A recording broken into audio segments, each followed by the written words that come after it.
And the findings, as you look through longitudinally, in the most recent season, 2021-22, you 24% of all the injuries were hamstring injuries, right? And I think one of the things that comes out of the latest study is really very specific to hamstrings. The soft tissue issues that teams are having specifically on hamstrings. It's interesting because the researchers will say, they try to correlate this with, well, the players, they are playing more intensely and they're playing more matches, and that's one of the reasons why. I think we'll get into that down the road. We'll discuss that in the next couple hours, but that's one of their assumptions that they make in the paper. The interesting thing is, over the 21 seasons from the beginning to the end, hamstring injuries have doubled.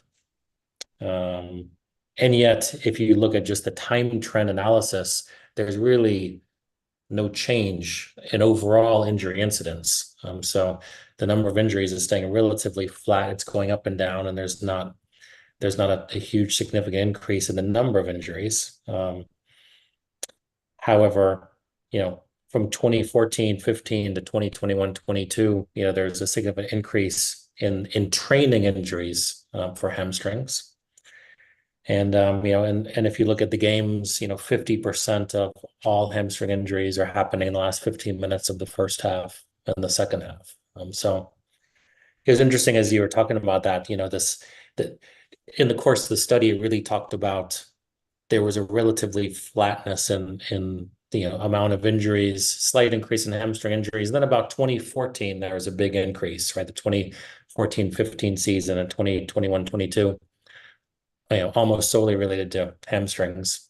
And, obviously we've talked a lot, in the different formats we've had here, tactile periodization around the use of GPS, use of sports science, use of some of those things. And the interesting piece for me is that actually correlates with the time when teams are using GPS more often from 2014 to today.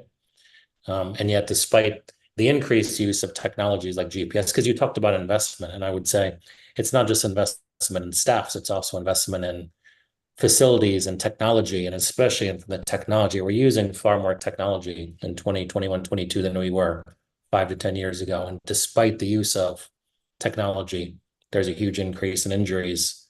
So you'd have to ask, is it that the technology is not relevant, or is it that people aren't using it right, or what's the issue why we're using more GPS and more technology, and yet hamstring injuries are increasing at such a rapid pace? Yeah, and the most obviously, well, in the study it's also mentioned that, but if you look at what is the most common answer we see in people working nowadays in football, the two more frequent arguments are, as you said, the number of games, so and the intensity. What do you think about these two arguments? Well, I think there's two things. I think there is a group of teams that they are playing more games. There's a small group of teams that are playing more games, and there's also a group of teams that are playing about the same amount of games as they've always played. Yeah, the same But here in Europe, the same. yeah, to me, what's interesting is that, and we saw a little bit last year in MLS, where when teams have a change of schedule from one year to the other, you see a big increase in injuries, right? And so if you look at the teams that they've never been in Europe, then they go to Europe, they have a big increase in injuries. For us last year in MLS, we have a competition called Leagues Cup, where we have a competition together with the Mexican teams. And that changed our whole schedule for the first time in the 25 years of our league, where, we take a break from the league now in July and August and have this tournament against Mexican teams, which means now we have 4 to 5 midweek games earlier in the season. And that change in schedule showed, had a big increase in injuries, and our injuries in our league were up about 35% last year. Which is similar to some of the teams that have never been in Europe. Then all of a sudden they're in Europe, or they've never been in Champions League. They're in Champions League for the first time, and you see this big increase in injuries. And I think, to me, that's really interesting Because I think is it the increased workload, or is it then coaches not changing enough around the players as they're having these changes to competition? Yeah, that's what I was going to ask. If you think the problem is it's the matches himself, or the increased number of matches himself, or the difficulty to be able to adjust Yeah. what they were used to do to this new reality. Yeah. Yeah. There's got to be an adaptability, I think, where you have to be able to adapt what you're doing with the players, but that adaptability has to come with understanding that it's understanding, I think, what fatigue is, right? And I think sometimes people look at fatigue and they're only looking at physiological fatigue and they're looking at measurements of physiological fatigue. But, I've noticed the teams that go to Champions League for the first time and they seem to have lots of issues, injury wise. I'm there's a huge physical component to fatigue, but being in Champions League and the emotions of Champions League, and then um, the cognitive piece, and then the travel that's there with it, and our coaches adjusting enough overall to the whole training program, and to when to take days off and when to to let players get away, to change the way you normally do things. I think there has to be an adaptability to this weekly cycle that has to come into place that I think incorporates more than just a physiological fatigue. So so you think that many clubs are only regarding the levels of fatigue they can measure? Because Yeah, I think that's part of nowadays it. I they think also part of it is use that, like this yeah, subjective by morning survey with the players. So they also use some subjective or qualitative yeah, data, but eventually uh, there's a key piece missing there, something like that. yes, yes, yeah. I think one of the issues with sports science and where sports science is at today is that um, you rely on what you can measure. You make decisions off what you can measure when there's a lot that you're not able to measure that is just as important as what you're able to measure, maybe more important than what you're able to measure. I don't mean to say that maybe in the future we'll be able to measure Yeah, another dimensions of fatigue, as you said, but because I used to use this analogy, a Formula One racer. If we to consider his level of fatigue at the end of a race, if we consider what we could measure, and we would say he's fine, yeah, right? Because uh, it doesn't run, it doesn't jump. Now he moves even more fingers than uh, than than the arms with automatic gear. So and for sure, at the end of a race, they will be exhausted. So the same with players. And just recently I was watching this Fernando Diniz, Fluminense coach, interview, in yeah, which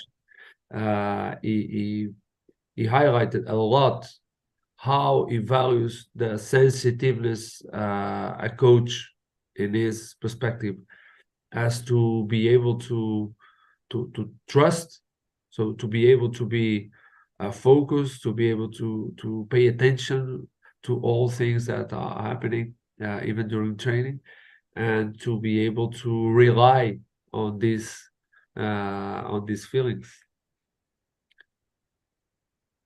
And regarding the second more frequent argument, intensity, what's your view about it?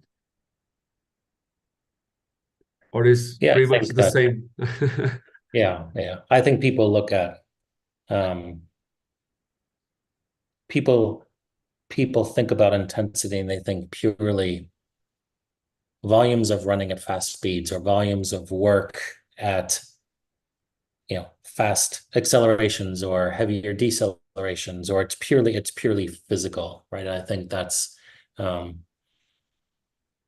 again, I think it goes back to there's this mistake that everything that is physiological is most important because it's easiest to measure, and I think part of intensity there's a huge mental component piece to intensity. There's a huge cognitive piece. There's a huge emotional piece to intensity. And it goes back to, I think what you learn in tactile periodization is that, as much as you want to separate out, um, you want to separate physical from the mental and the emotional, that you can't. It's funny. I think a lot of us that have, kind of spent a lot of time immersed in tactile periodization, we've read a lot from Pep Linders and, in the book that he had out last year, and obviously called Intensity, right? And he has this sentence in there, the only sentence that I wrote down that I remember most, because it's such a challenge to what people think from the sports science world, which is, linear running is the enemy of intensity, right? And it's so different than I think what a lot of the assumptions that people make that live in a sports science world. And the reality is that if I'm just running linearly, there's no emotional component to it. There's no cognitive component to it. So it lacks that level of intensity, um, that that are really important parts of intensity, right? So, as I think that when they talk about there being more intensity, typically researchers are talking about, oh, there's this many more number of sprints and we're covering this much more distance on higher velocities, therefore there's more intensity. But I think that's not true from the standpoint of, like, you really have to look at what's going on cognitively and emotionally. And cognitively, you may have to make more decisions than you did 20 years ago, but that's not how I don't think the sports science research is looking at things. Yeah, because like I pointed the Formula One Mhm. racer is exhausted at the end, Yeah. especially from um, keep his level of attention and Yes. make decisions at during the whole race in on an environment that is it's not the same as rally. Rally, it's okay, it's also exhausting for sure because of all the Yeah. attention, but you drive on your own, so most of the time you are alone in the track, in the road. But in the Formula One, no, you have all the time, walking around also because the guys who coming next to you, the guys who you are chasing to. So there's a very rich Yeah. environment too. So the fatigue comes from keep our attention, which we know that for us humans, it's something that we make with a lot of effort.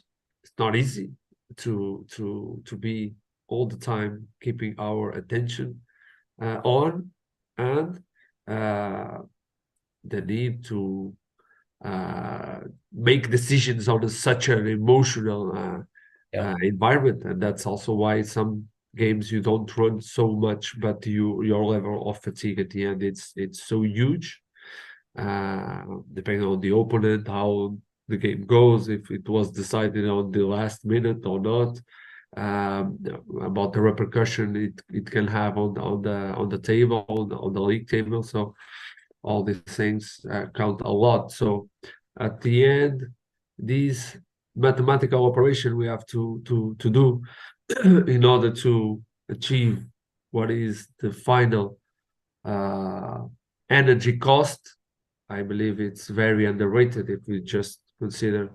So I totally agree with you. If you just consider the physiological parameters, it's it's well, uh, it's not the best way. No, no.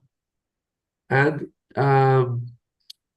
but you also said that the GPS monitor, which is nowadays the most used tool, so to say, so to speak, uh, in many clubs on a conventional approach to control the loads.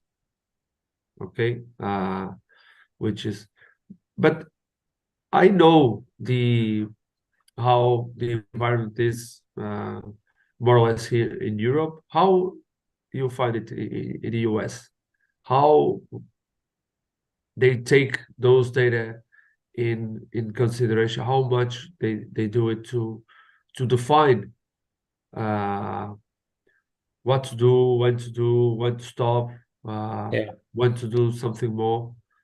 I think I think there's a large portion of the sports scientists utilizing GPS in the US that what I always find is, especially when I talk to young practitioners, is they want the recipe. They like like their own cookbook of, hey, on this day I want everyone to have 600 meters of high speed running, and on this day I need everyone to sprint above 90% of their max speed, and on this day we want this many heavy accels and decels. And on this day, I don't want anyone going over a certain amount. And then over this week, I want each player should cover 1.2 times what they would cover in a game. And it's as I've gone through my career, and obviously the positions I've been, because I'm old, I've had to interview lots of young practitioners, and a lot of them will say, like, okay, so I believe that every week, a player should get 800 meters of high speed running, or they should get 1.5 times high speed running what they get in a game. And I'll say, well, why? What's the goal? What are you trying to achieve? And almost across the board, they can never say why. They can never say, like, well, because I want to promote this sort of adaptation, I need to do this. They don't really know why. They just think it's almost like they pulled the number out and they said, okay, I heard someone say everyone has to get 1.2 times sprint distance over the week than what they normally get. Then they'll be ready to go. And I think it comes down to people are thinking they're preparing for the game, but there's a piece that's missing, because preparing for the game is not just, hey, I'm going to do this much of this intensity level or speed level, and this much in this, we'll call it thresholds, and this much over this threshold, then they're going to be good for the game. So I think, again, we live in a world where people like to have checklists, and they like to have things they tick off, and it comes back to, I think, what we've talked about over the course. They like to have a linear way of thinking with lots of if-then statements, where every player arrives for every Saturday ready to play. But that's not actually reality. It's not actually how it works in terms of preparation. And actually, if it was like that, we probably we wouldn't have this outcome as the study. No. And why the hamstrings, Dave? What do you think about it? Why? Okay, not why the study, why they decide to study specifically hamstrings. That we would have to ask to Dr. Jan Ekstrand. But why do you think that hamstrings are a common victim of all this process? It's a good question, and I don't know if I don't have the exact I don't have an answer that I'm 100% sure, like, this is why I'm reading the patterns of what I think are happening that could be accurate, could not be accurate, but clearly most of the time when someone has soft tissue injury issues, it's either because they're doing too much of something or they're doing too little of something. And then therefore the players are not prepared for what's happening. It would appear that we are, in the football world, we're doing too much of something that's not effective. Now, I think you have to ask yourself then, like, what is it that we're doing? Because also in this period when hamstring injuries are increasing, we're spending more time doing activation. We're spending more time doing probably more work outside of the pitch, the field. And yet in doing that, we're still having more injuries. So therefore, we're not preparing our players appropriately enough to prevent those issues. But I think we really have to investigate what is it that we are doing outside the pitch that does not appear to be effective. Because we're obviously training, there's whole eccentric programs, and everyone is on a Nordic hamstring protocol now to try to reduce injuries. I mean, we've gone through this wave in the last 5 years where, this whole eccentric training mindset, where if you do enough eccentric work off the field in the gym, you won't have hamstring issues. And yet hamstring issues are still increasing. So I've seen research that says that actually teams aren't doing them enough, and not a teams aren't compliant doing Nordics. That's the answer, when you ask the researchers. But so it would be fair to say that maybe in the muscle chains in which we put more effort to try to prevent something, it's where we are facing the more issues and more problems. Yeah. That's a little bit shocking to hear. Yeah. And I think also then the next piece is, I think people like to train in a certain way. So I think then again, because people don't understand fully at times the training process, there's this assumption that, okay, hey, today I like to work and I like to do exercises in small pitch sizes, and we're going to do these exercises in smaller pitch sizes. But if I then take the group and we do some runs after over a certain threshold, we're good. Then we're okay. We're going to continue to reduce injuries. But again, I don't think that step that I think a lot of people take is necessarily effective. Yeah, I know that there's not enough research or reliable research on it, and that's why I asked by your intuition, because since the man is able to think that intuition always came before scientific demonstration. Actually, what science do most of the times is to demonstrate what the scientists already imagined before. So we use often science just to have a proof of our own intuition, and that's why I really wanted to hear your opinion about it. And for me, it makes a lot of sense that actually the more we establish protocols or preset protocols, because protocols also have this problem. And for me, it always has been. You mentioned that those studies that try to make a relation in between Nordic hamstring, for example, and the decreased probability of having like muscle injury, for example. But how do you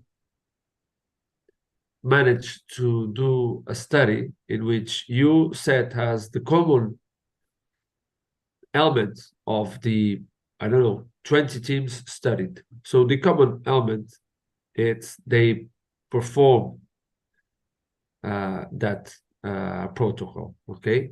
But all the rest of the things they did, training, you cannot, it's not the Yeah, same. you're not controlling for. Yeah. So how do you manage to, at the end of the day, to take conclusions about a direct impact of doing that protocol? It's like the same thing that I say, okay, if you take this pill, you will never have cancer in your life. So for me, it's a very weird thing, because and all the other dimensions of all the guys taking the pills don't count. So if some have heavy stress, if some others have very bad nutrition, if some others have a very balanced life in terms of all the dimensions, so all the other stuff, it's the stuff of life. So all the other training, the sessions, it's different in the club. So don't put that on the equation. Just assume that more or less everyone trains the same. For me, it's a very weird concept. So I know I really have, for me, it's scientifically very difficult to accept this kind of studies. I don't know. Yeah. Because otherwise it would be very easy to do science in football. And it'd be great if you had 20 teams that all train exactly the same, and you're randomized, and certain players did Nordic hamstring exercises and certain guys just did the exact same training session, and then you saw who had hamstring injuries and who didn't. But that will never be the case. Yes, probably those who actually created these protocols, if they do science like this, I mean, it's very easy to, at the end, self-justify what they are doing. But I really, for me, it's again very hard to accept this kind of studies. Yeah. For me, I don't know your opinion, but I think it would be much more interesting, for example, case studies. So study this team, and then study the other team, and after you gather a lot of case studies, maybe you can find some elements that might lead you to some conclusion. Are you aware of something like that from what you know in terms of scientific research? Well, you're speaking my language, because I did my PhD was a case study. So I did a case study in organizational leadership in U.S. sport. So I agree with you. I think that's where we talk about, the thing about case studies is that it looks at the qualitative, right? And qualitatively, one's experiences that are the richness of people's experiences that do things at a very high level. Explaining that, understanding the phenomenon of that has lots of value. And I don't think that we, in the science world, especially in sports, we don't do a good job valuing high quality experience in terms of qualitative case studies at all. We love numbers. We want to see numbers. We believe numbers. And I was fortunate when I went into a program to do qualitative research for my PhD, where you actually understood that there's a richness of experience that has a tremendous value to study. And so if you looked at certain environments where teams played at a high level and had very few injuries, and what were they doing? What was the, embedding yourself within that to see what they did could have a lot of value.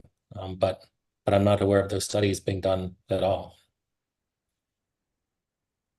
Okay.